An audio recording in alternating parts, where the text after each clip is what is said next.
Does your E46 key look like this? And the buttons no longer work? There's a solution, and it does not involve coding. First, we can order a key like this.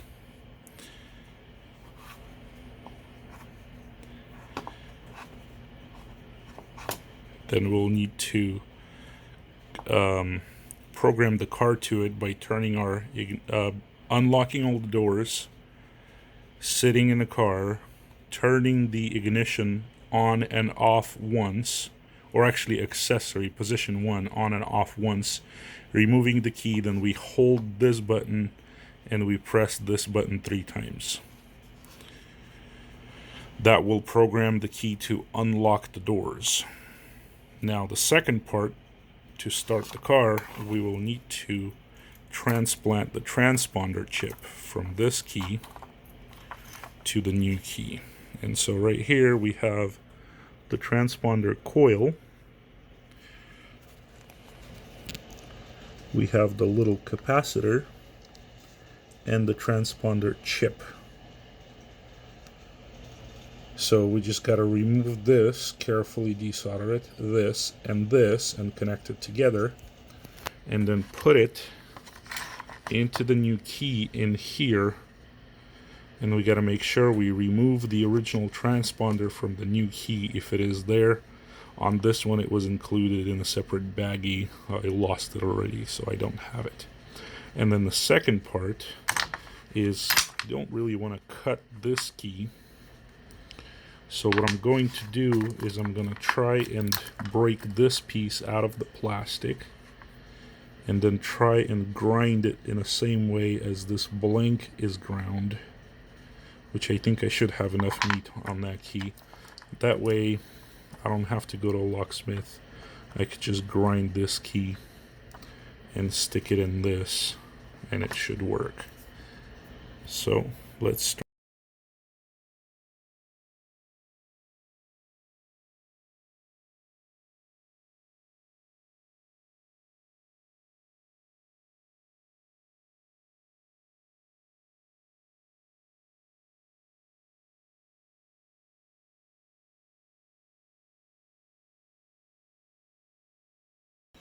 Because it's going to be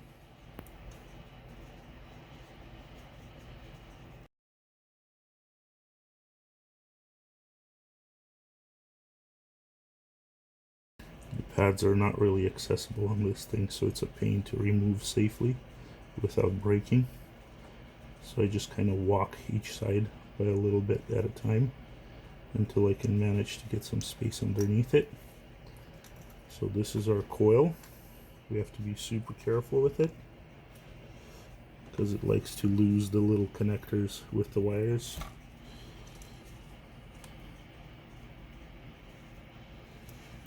So there's this. Now the second thing is the little capacitor. Okay. So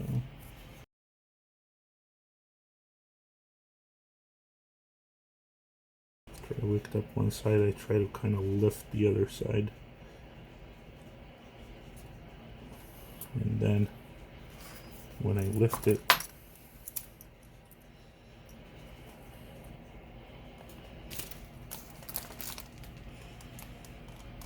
wick it up as well. And there goes my capacitor. So let's put it right there. Let's get all the excess solder off of here so we can access the chip. Remember that the dot on the chip is towards the middle of the board. It's going to be easier to work out the circuit that we need to connect the chip, if we remember that. So first I wet this with the new solder, because the one that's on the board is probably not gonna work that well for desoldering. Like, try to shake off as much as possible, and then I use the wick to remove the rest of it off the chip.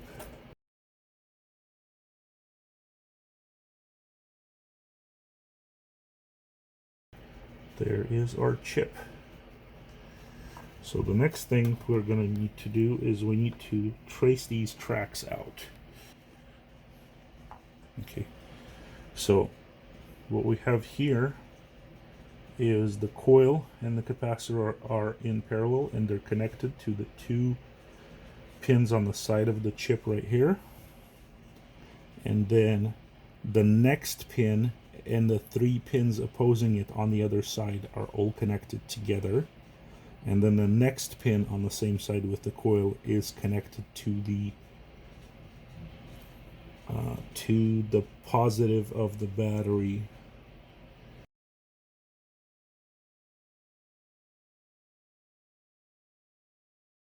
Anyway, the last pin right here is not connected to anything, and since this has a charger, I think it's safe to assume that this pin right here is going to be the positive. So if we look at the chip here, what we have here is on the side opposing the dot, we have the capacitor and the transponder connect to those two pins. This pin's the negative, this pin's the positive, and the negative is shorted to these three pins across. So we can start reassembling the transponder right here. We can grab the capacitor and we can put it right here between those two pins. Actually, what I'm going to do before I do this is I'm going to try and make the pins a little more straight. So I'll just kind of put my nail behind them and I'll push on them so they're a little more straight. And then I'm going to grab this capacitor and I will lay it down right here. Now it has that blob on it, which makes it a little harder to work with. So that looks like it's tacked on. So I'll try to be more careful when pushing it on. I'll add a little more flux. There goes the flux. Oh, great, I just melted my wick. Clean up my soldering iron.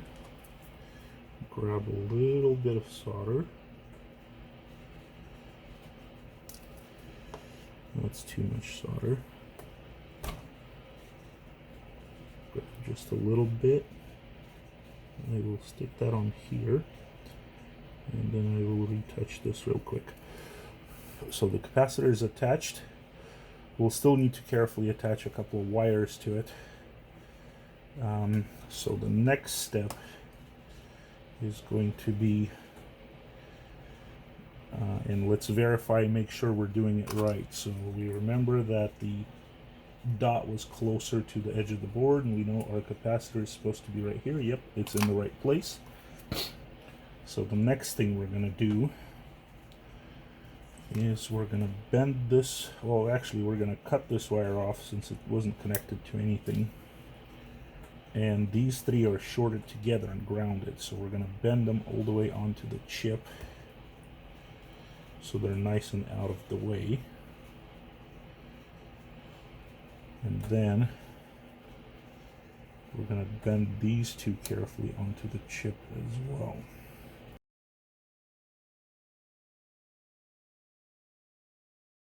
Alright, so I couldn't find my usual thin wires that I use for this, so I'll have to work with the thicker wire that I got out of a USB cord that I just cut up.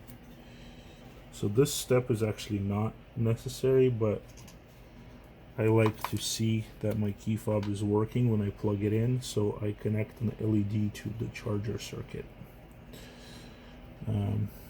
So that's what I'm doing right now, is the grounds, since I have to connect them together anyway, because the chip is configured that way. So I'm going to attach the ground to this pin right here, which is the ground pin here on this side. And then I'm going to bend this little wire and try not to detach it from there.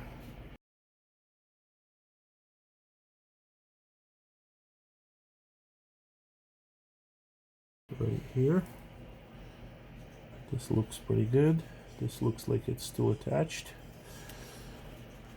So this is our extra that's going to be connected to the LED. I'm going to strip this and I'm going to pull the insulation so it kind of goes closer to where it's soldered, because it kind of heat shrunk a little bit. Then I'll connect the red.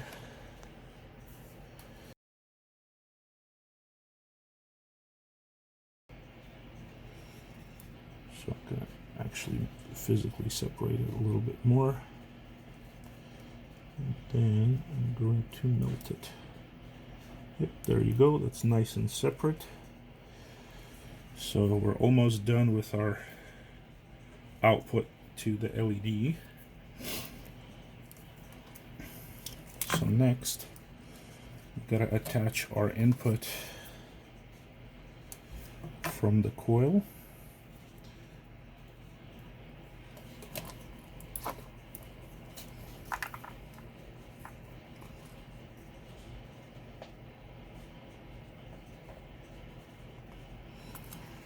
Actually, these green and white are quite a bit thinner than the black and red, so I think that's going to be easier. So, next step right here, a little bit of flux, and then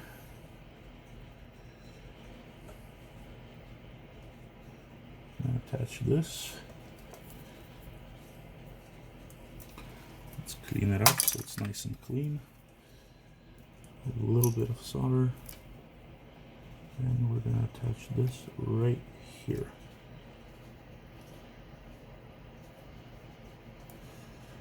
So there you go, this one's attached. Next we're going to move on to green.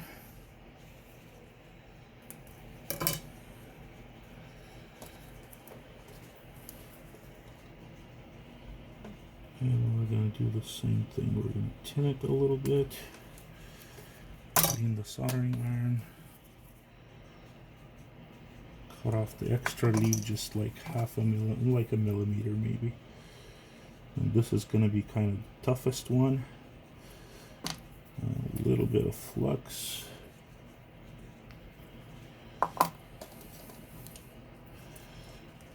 Make sure this is nice and clean.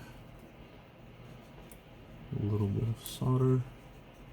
Come on, get on there. And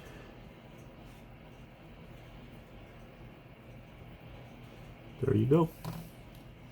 This one is attached. So this is the chip.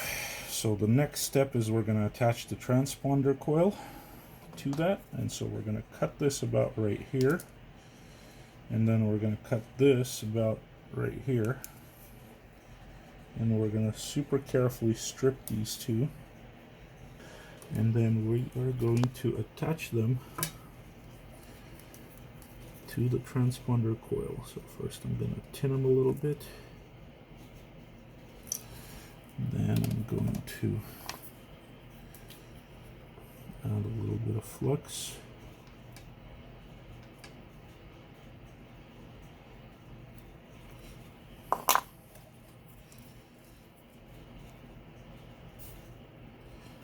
And tack them onto here. And so the final step is going to be attaching the LED to the power output leads.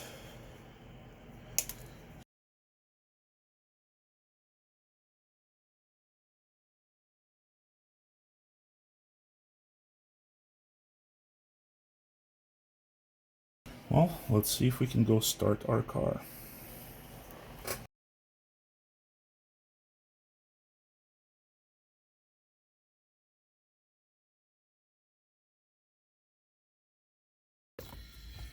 So since I haven't assembled the key yet, what I'm gonna do, well, this right here, we know it's already working because the LED is lit.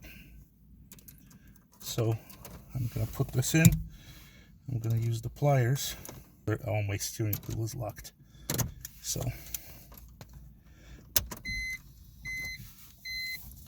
let's see if we start. Yes, restart. So, operation successful. Okay, so next we are gonna assemble the transponder into the key fob.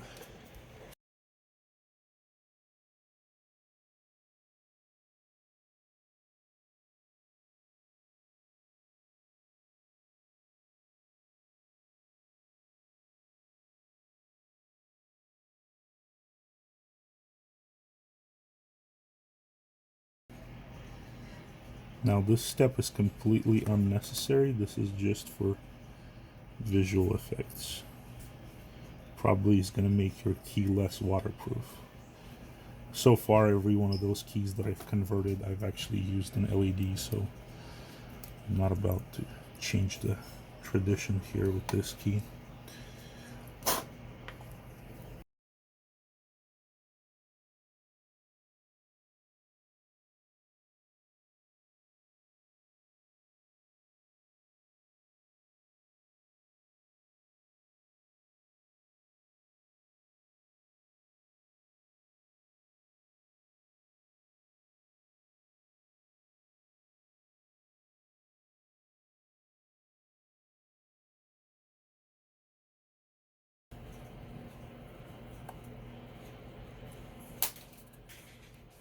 Well, now that feels right. There you go.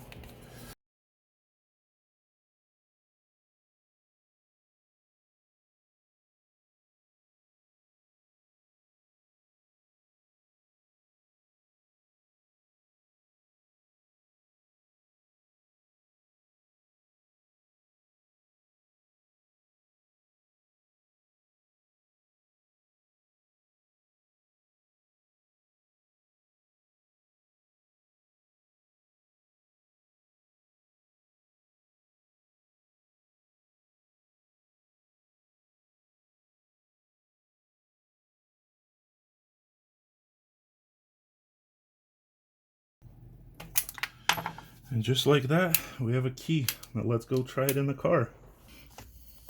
So, the final moment we've all been waiting for.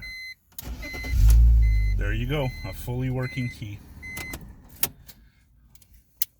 With working buttons. Actually, I have to be out of the car for that to work. There you go. Filming? Yeah. With fully working buttons.